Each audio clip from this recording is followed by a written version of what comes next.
Hi everyone, welcome. So we are here for another VMR. Very excited because I will be co-discussing today. So I'm looking forward to it. And I would love if anyone has a case for us today. Hello. Equally excited to join you, Marcella. And I think um, based on your Friday's masterclass case presentation, I think the collective group owes you a similarly epic case. But we'll see if anyone has anything in store in the audience. Oh, thank you. Yeah, I hope anyone has a case. Yeah. Looking forward to discuss. It doesn't have to be ID. A slight I love preference. it if it's ID, but if it's not, it's okay. Marcella, where does your love for ID come from?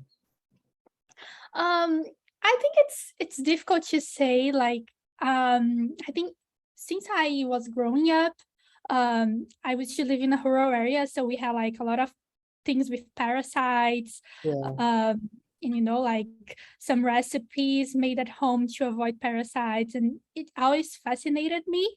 And I yeah. think during the university, I had a clerkship in the Amazon region. And then it was when I saw there was ID, like so in different cases. And yeah. That's so cool.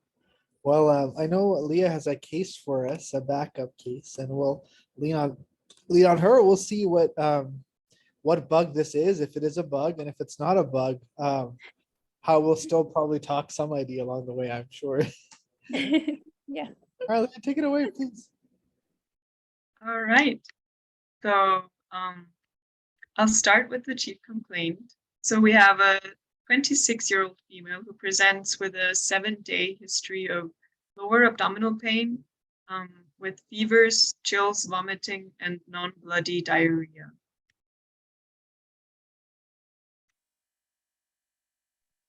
Okay, so I can see that we have like a lot of symptoms here. So first I would try to like gather them and see if I can come up with something. So it's a 26-year-old, so I think it's like a young patient. It changed a lot my differential, and it seems to be more acute.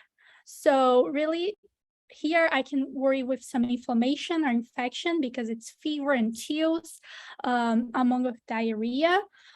So what came into my mind is that probably we have some sort of inflammation localizing to the abdomen, and especially with the bowel because we have diarrhea. So those are my first thoughts.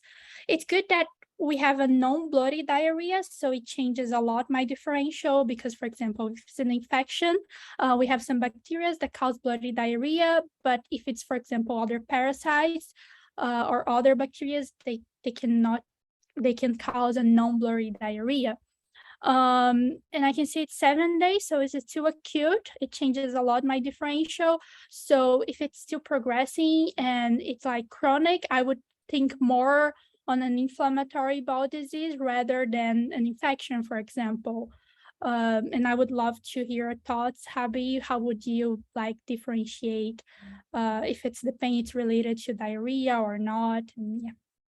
Yeah, I know, Marcel. I love that you have a case of fever, and if you, who knows if it'll confirm an infection, but certainly we're headed that way. And I think that the question is, what is the value of the localizing features of the inflammation that we have? And you pointed out that one of them is lower abdominal pain, and the other of them is non-bloody diarrhea. Those are the two features we have. And if you had to ask yourself, if you could only use one of them to localize, which one are you inclined to use? If you could only use one, which one would you be tempted to use? Yeah, I think I would prefer to use the diarrhea because like abdominal pain is so broad and usually we need to rely on imaging often. So I think the diarrhea would be like easier for me to. Yeah, I completely agree with you. And I think that's the question. The question is, do you stay broad or do you localize to the lumen of the GI tract, right? That's the tension in this case. And I have to say, I think early on, you will probably be less likely to make a misstep if you stay broad. And the question of flipping it is to say, how many causes of diarrhea are outside the gastrointestinal tract? Like, how often is diarrhea a falsely localizing sign? And I would say it depends on where you are in the world, but in many parts of the world where endemic diarrhea is not common, many patients, when they're systemically ill, will not form good bowel movements. And in many ways, like, why does your body care to make a nice formed stool when you're sick? And when you start to think about that, you'll see that patients with Legionella have diarrhea and pulmonary infection. Patients with hepatitis A, which is a hepatic infection, have diarrhea. So the localizing value of diarrhea tends to be complicated early on. And especially when patients have symptoms beyond just diarrhea. Most people who have true diarrhea, where the diarrhea is worth investing your cognitive energy in, have little to no extraintestinal manifestations. It's just, I have diarrhea, but I don't have much pain. I have a little pain. And so here, I think that you really should try to see, is the pain a little bit and the diarrhea a lot? Or is the pain a lot and a diarrhea a little bit? But honestly, if I don't know, if I can't figure it out, I don't want to lock myself in a narrower chamber when there's a chance that the disease can be outside the intestine. And here, just to be very concrete here, the no misdiagnosis in this patient is pelvic inflammatory disease.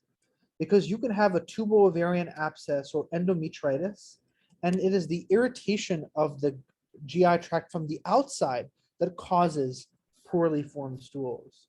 So in these patients, you have to be a little bit careful because diarrhea can be efficient to solve it, but it can also be a misstep if there's an extraintestinal cause.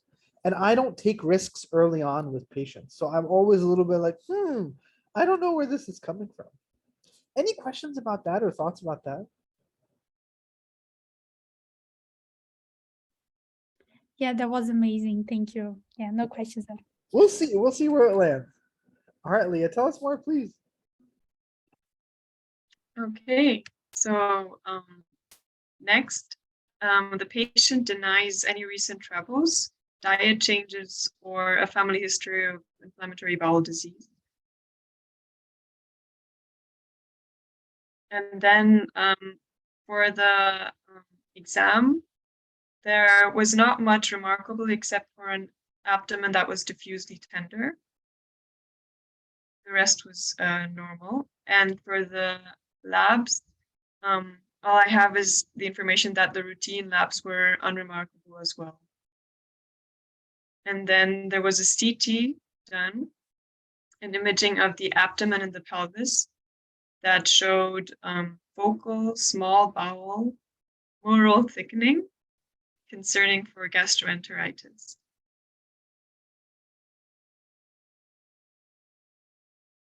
And that's the end of Saliva.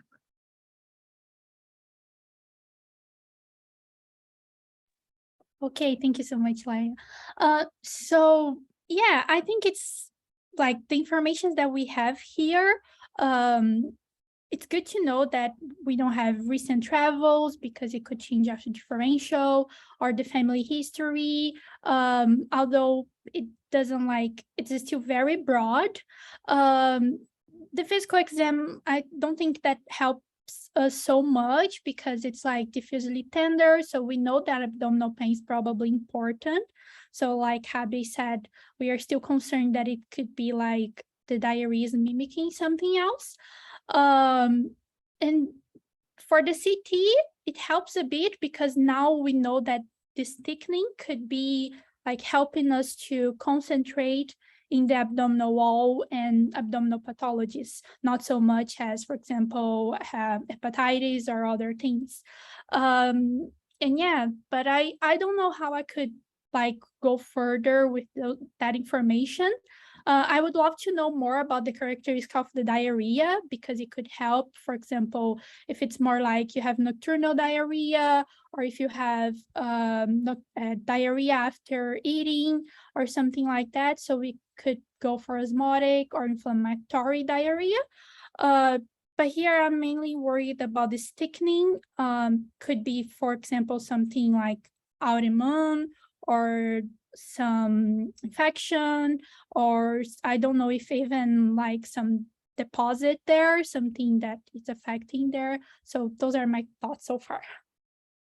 Absolutely superb, Marcella. And I completely agree with you. I think that it's hard not to use this information and push yourself to really go back to what you were instinctively saying initially is I think the diarrhea now becomes the spotlight.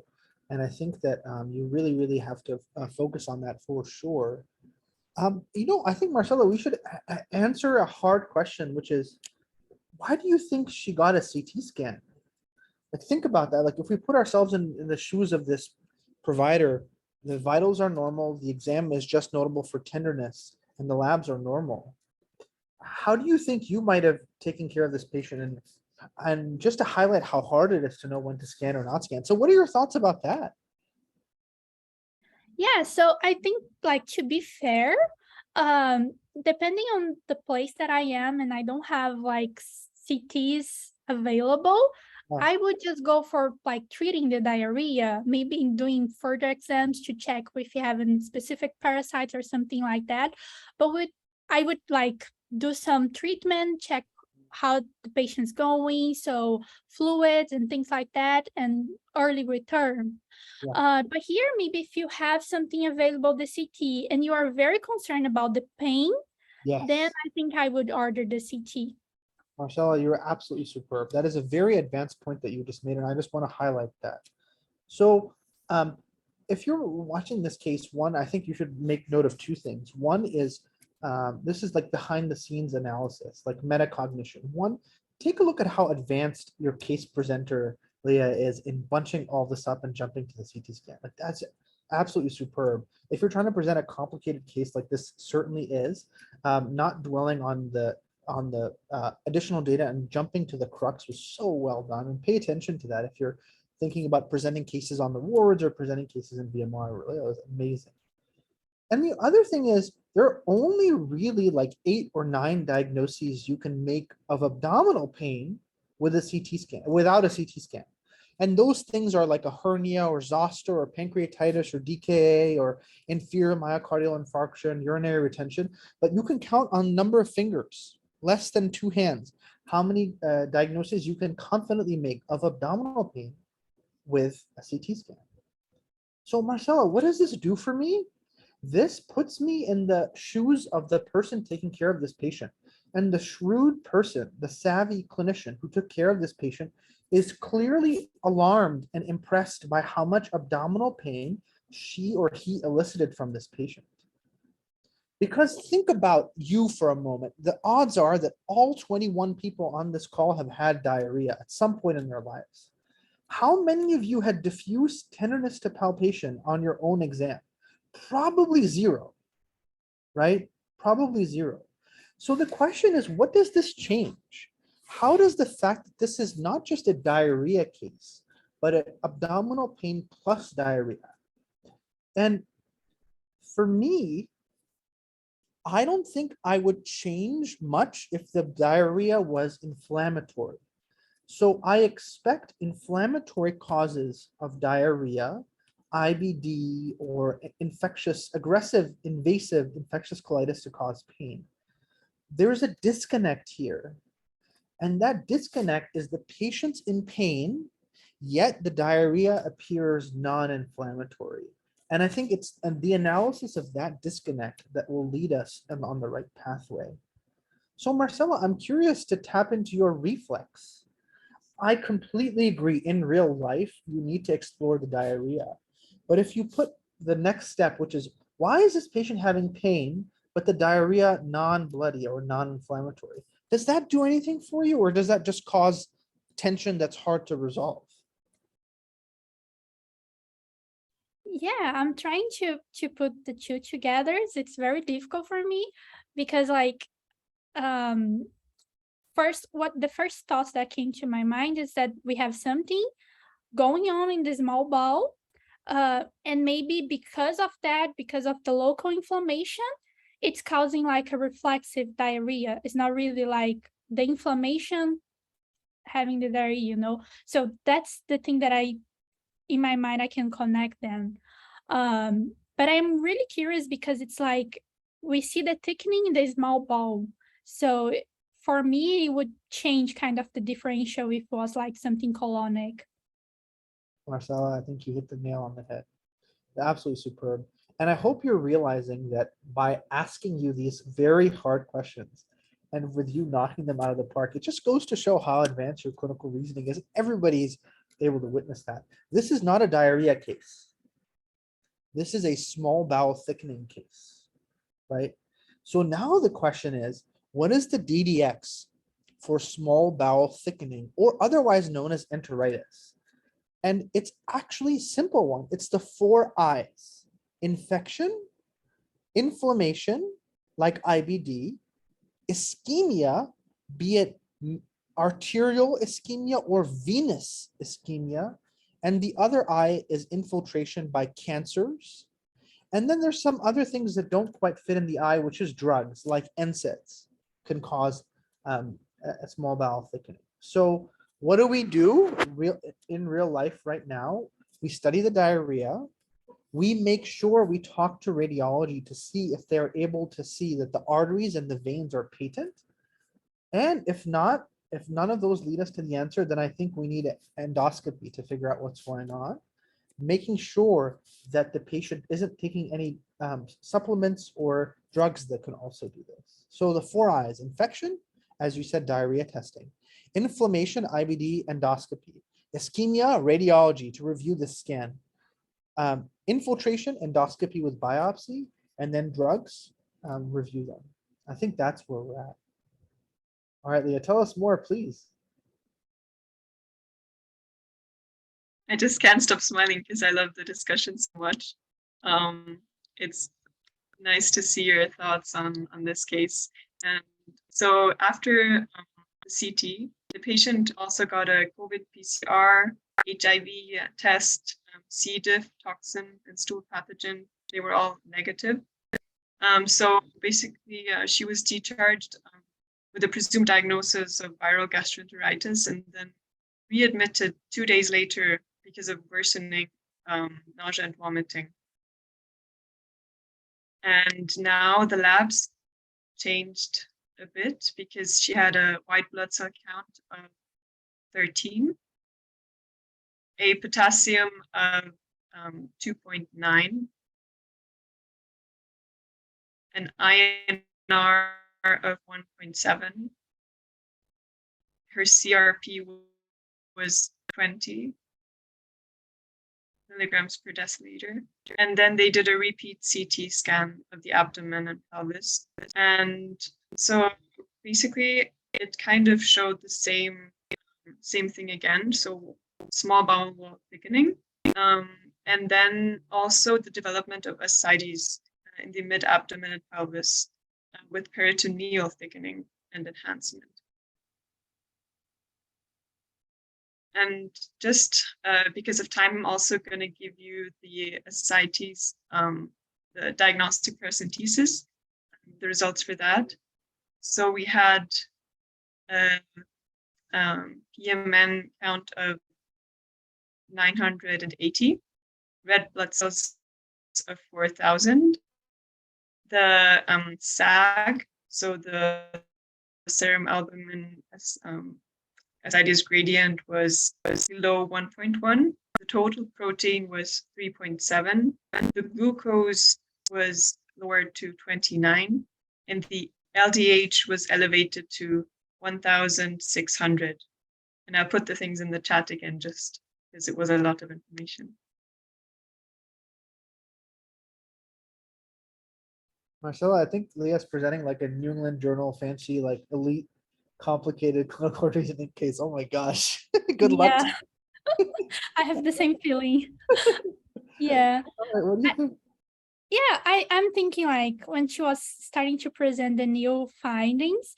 So first, now that we have like the eyes, because of the fever and the chills, and also we have like increased white blood cells, increased CRP. So it points me to more like an infection or an inflammatory process, or even maybe like cancer, but it's kind of acute, 7 days. So I would kind of prioritize more like infection or inflammation. And then we have this new like ascites and peritoneal thickening and enhancement. So I would think that, or you have an infection like for example, a bacteria or TB, because TB can infiltrate, like cause peritoneal thickening, cause ascites, or you have like a cancer that's infiltrating there. And I miss the albumin and the gradient. Yeah, so because it could be like a peritoneal carcinomatosis or an infection that is spreading to the peritoneal. Those are my first thoughts.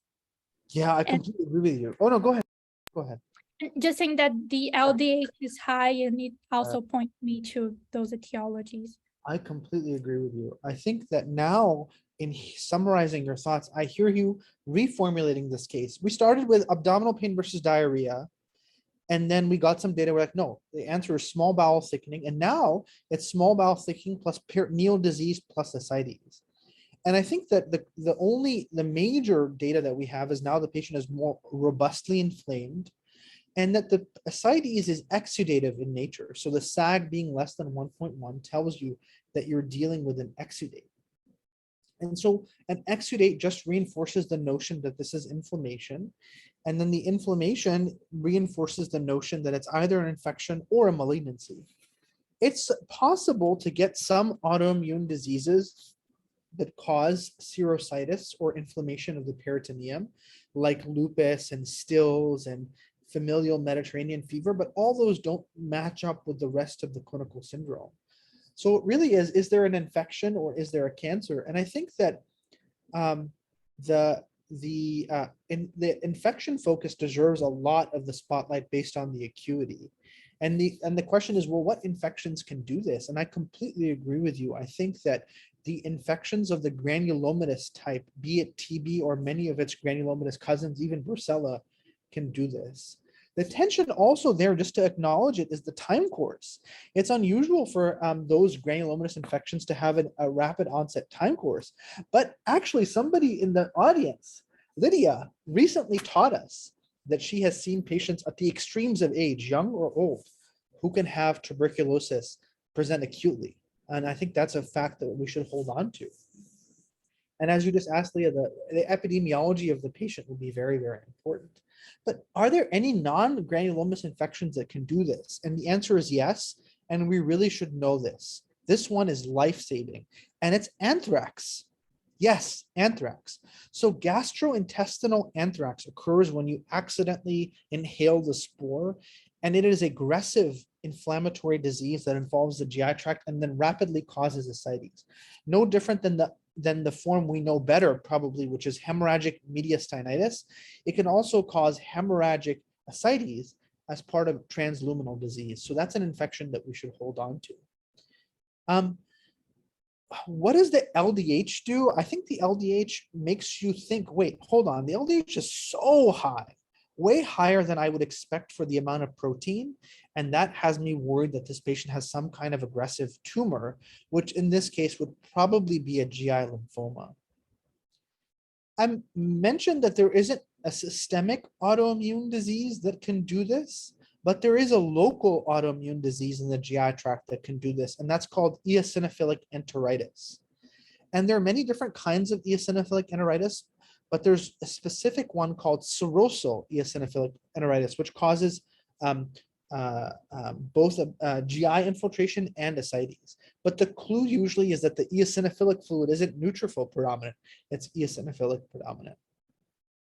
So I think, how do you make progress? Now you probably can actually have easier access towards analysis of this problem by studying the ascites fluid better, by doing a gram stain and culture, by doing cytology and flow cytometry.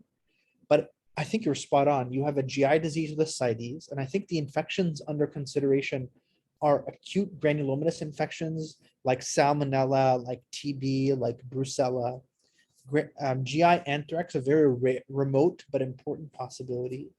Aggressive malignancies like lymphoma, and the small possibility you're dealing with a local autoimmune disease. But I just talked a lot, and you might have had some time to have additional thoughts. So please share them, Marcella, if you have any, and then we'll pass the mic to Leah to get the answer. Yeah, no, I am just like amazed by this discussion. It's just like, I love it. Thank you so much. Learning so much. Okay, so basically they did further testing on the ascites, which then gave the answer for this case. They did cultures that grew Neisseria gonorrhea, and this patient was then diagnosed to have pelvic inflammatory disease, as was already mentioned quite early on in the discussion already, as a consideration of a young female who has lower abdominal pain. And the patient was then discharged home with 2 weeks course of IV ceftriaxone, metronidazole, and doxy, with improvement of her symptoms. And I think this was a very interesting case for me also to see, because ascites was definitely an unusual presentation of PID. But I think teaching points for me were just in general, because it was an entity that I hadn't learned about a lot yet. So what is PID? We have basically it's an infection of the upper genital organs in a female patient, and it's often a complication of sexually transmitted diseases. That's why we can think of the most common bugs that are Neisseria gonorrhea and Chlamydia trachomatis, that are the classic ones that cause it, but it can be microbial, like polymicrobial. That's why we give more broad antibiotics as well if we treat empirically. And yeah, so just one more clue that I want to give with you is it can be asymptomatic in 35% of patients, but classic is the lower abdominal pain, but it can manifest also with the right upper quadrant abdominal pain because of the perihepatitis that might be involved. Some of you might have heard of the name Fitzhugh-Curtis syndrome. But yeah, I think it was a great discussion, because this case, we didn't have much information on pelvic exam or gynecological things. That was lacking a bit here, but still you picked up on the diarrhea just being a bystander, and then this being an inflammatory process also, with this being an exudative fluid. And yeah, it was really an advanced discussion. Thank you for having us listen to it. Oh my God, Marcella, please say something. I don't know what to say right now.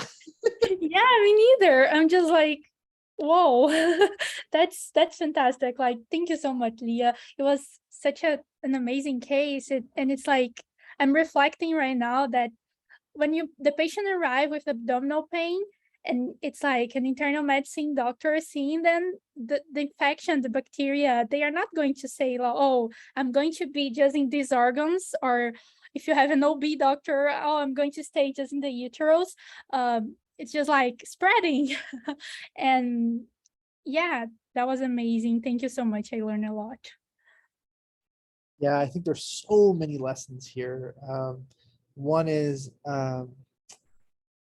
always be on guard when Leah's presenting a complicated case. And two, I think this is a case of repeated false localizing issues.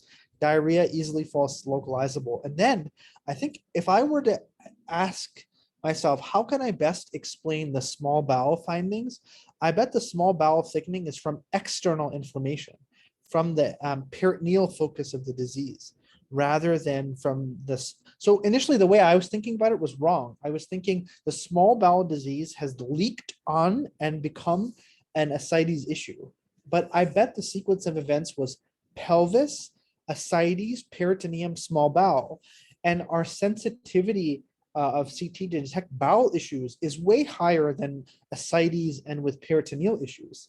That's because the resorption capacity, or the ability of the peritoneum to protect itself, is much higher than the small bowel.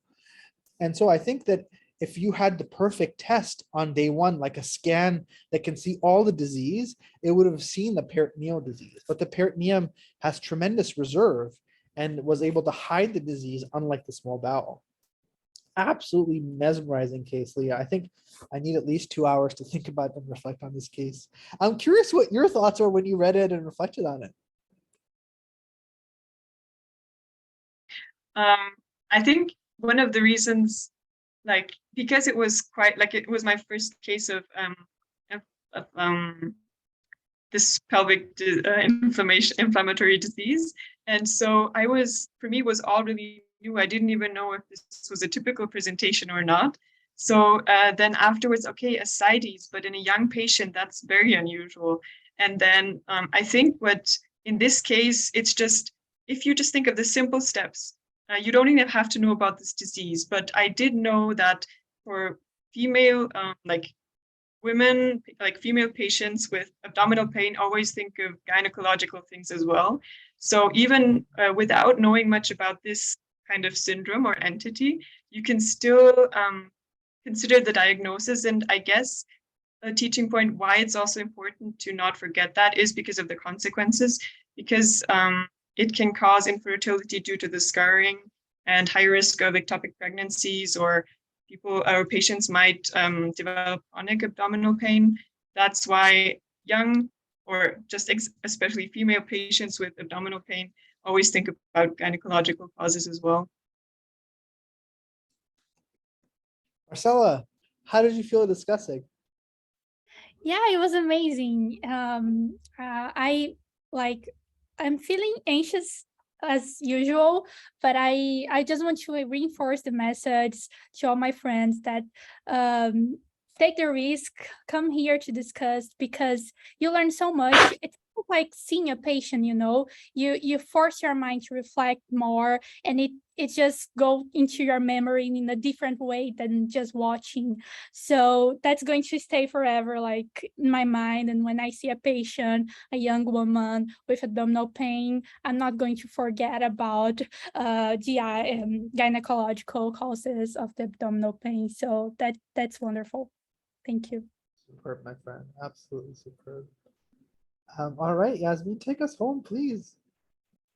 Yes, no, this was a great case and approach. Thank you for the and amazing discussions always, Dr. Ravi and Marcella. So to recap, the quick teaching point. When we have, in this case, we stayed broad in the causes of diarrhea when we have a patient with diarrhea, thinking about inflammatory, infections, malabsorption, drug use, tumor stenotic processes as causes of diarrhea. Now, we have to consider signs and symptoms and time of onset, suspecting always of inflammatory causes if the pain levels are high. Then with a negative image in abdominal pain, we have a CP schema that tells us, that can orient us to metabolic, toxins, functional, other causes of these issues, such as angioedema, polyradical diabetes mellitus, and other causes. Now, we started seeing in the CT scan in this patient that we had small bowel thickening causes, and we have this mnemotechnics of the 4 I's: infection, inflammation, again, ischemia, and infiltration by cancer. And we can add there some drugs. Then we found the serum ascites gradient less than 1.1. And normally, this meaning it can mean peritoneal carcinomatosis, tuberculosis, and ascites. We also have like a little pearl there that in other infections that can cause exudative ascites, it could be Bacillus anthrax. Other causes of inflammatory ascites or exudative ascites would be malignant tumors. And at the end, we found in this patient that she had PID, which is most commonly caused by chlamydia trachomatis and Neisseria gonorrhoeae. And these complications of these kinds of this disease is normally pelvic peritonitis, it's Hugh-Curtis syndrome, which is the inflammation of liver tissue, and a tubo-ovarian abscess. I saw a little, I can add this little pearl, But many of the literary case reports say that chlamydia is a very rare case of ascites, and it's not normally tested when we find these kinds of issues. Like when ascites, we find ascites in a woman, chlamydia is not normally something that we might think in the first place. Therefore, I think the approach was a little bit rocky. But again, amazing case and discussion. And I think that we found, like, I think I'm not the only one, that the really changed in like a plot twist. And again, thank you so much for this case. Thanks, y'all. Amazing job, yeah, I almost said Charlene because she just texted me like 2 seconds ago. Amazing job, Yasmin. It was really an absolutely engaging and highly impactful summary. Thank you. Hope to see you guys tomorrow. Bye. Thank you.